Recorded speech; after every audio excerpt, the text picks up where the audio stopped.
What was I worried? Hi. It's a lack of faith. Yes, I am Ellen McCauley, and tonight we're going to talk about, are you addicted to worry? I think I told you all many times that I wasn't just the facilitator, that I'm also a member. And I have struggled with my weight my entire life, and I've also struggled with worry. Debilitating anxiety, debilitating heart racing, what if? What if? I took medication. I said, maybe this will help me, maybe that'll help me.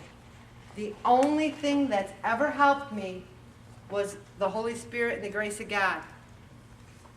I am turning to God so much more. Am I perfect? Oh no. Anybody who's a mother or a grandmother or a father or grandfather, we need to separate legitimate things to worry about versus the what ifs. This guy, Tom Ferry, Tom, if you ever turn into my blog and you see this, I think you're awesome. I think everything that you've said, and next week we're going to talk about addictions to the past, which I'm big on too. This is like all for me, isn't it? This is how you know if you're addicted to worry. You're depressed, fearful about everything. You spend time with other worriers. Oh, isn't it awful? Ain't it awful? I'm worried about this, I'm worried about that. You have to have an escape. I used to have more TV. Now my escape is my book.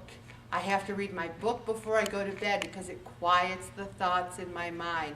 Then as soon as I put my book down, I go, Hail Mary, full of grace, because I have thoughts. It says here you have 50,000 to 70,000 thoughts a day.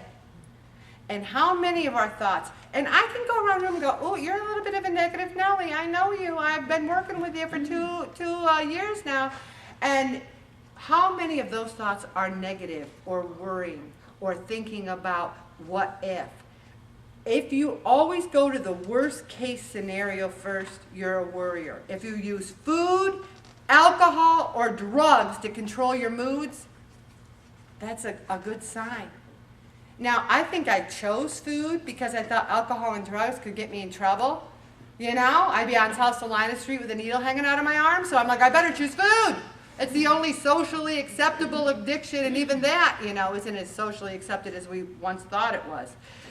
We turn to food to medicate our fears. It doesn't work. It never did. It never will. This is funny. When he has these seminars, he has one person turn to the next person and say, your head is a scary place to be. And it is.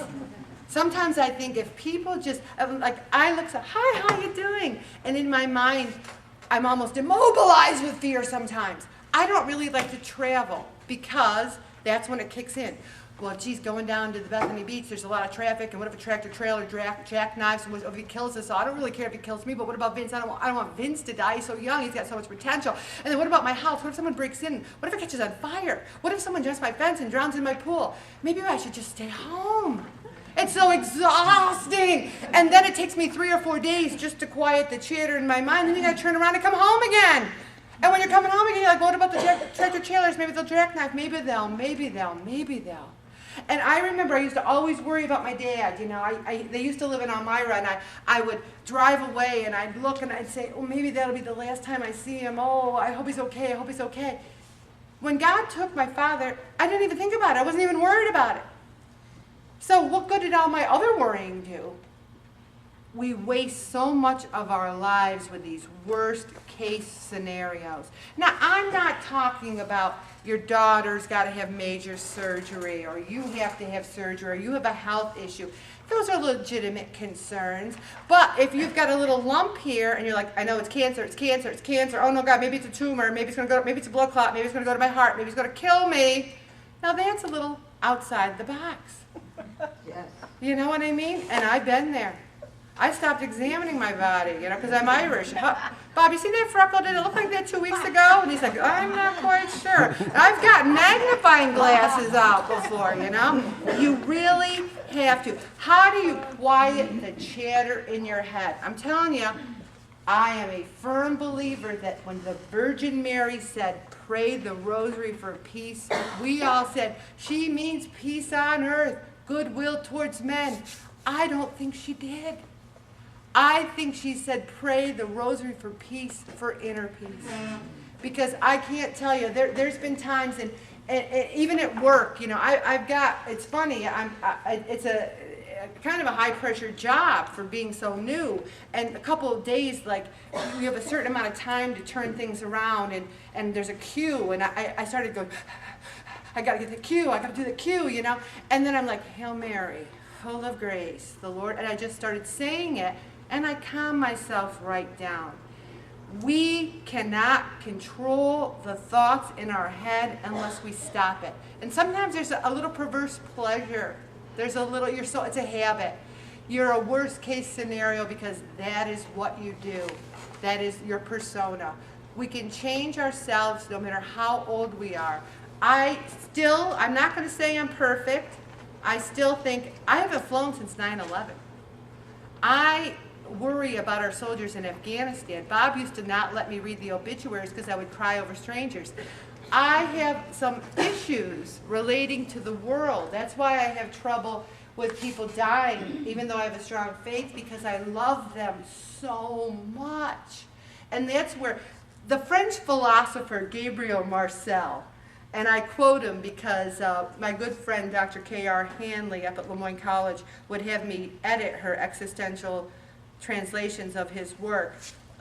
Somebody once said to him, "You're preoccupied with your death. You're preoccupied with it." And he goes, "Oh no, I don't care about my death. It's not my death I'm worried about. I just don't want to lose the people I love. That's what I'm preoccupied with." And I'm like, I know how you feel, Gabriel. I know. I can dig that. I really can. But what good is every time our kid who's 16 or 17 drives off in the car, you're sitting there going, aha, you know? Or when Vince says, I'm going to drive myself to school my junior year. And my favorite line is, in what car? You don't. And he said, well, I'm going to save my money. What money? You know, and so the mere thought of it, you know, and I remember when Shannon got her license, and I had a old station wagon, and the bumper sticker said, "It is a poverty that to let a child die so that we can live as we choose." It was from Mother Teresa, and she says, "Mom, I don't know if I want to drive that car with that bumper sticker in it." I go, "Well, fine, don't drive it." And it didn't bother her at all. She was down the street with the right to life bumper sticker on the car. The thing is, we need to say stop.